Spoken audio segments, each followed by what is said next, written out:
So to summarize, in general, the best thing to do is use the low electric heating pad first thing in the morning. Well, what about the rice bag that I heat up in the microwave? Well, that starts out too hot. It starts to cool down right away. What you really want is a low, steady temperature with the thermostat for a good solid 15 minutes first thing in the morning upon waking.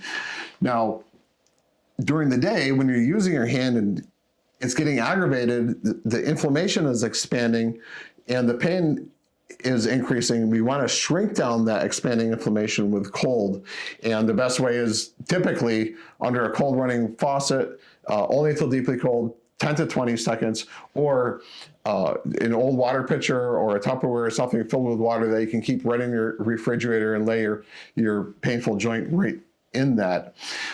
There's many different techniques for many different situations, and there are a lot of variables. And that's why you really have to be seen by a healthcare professional so that you can have the optimal prescribed home recommendations for your situation, because it's all about getting well as soon as possible.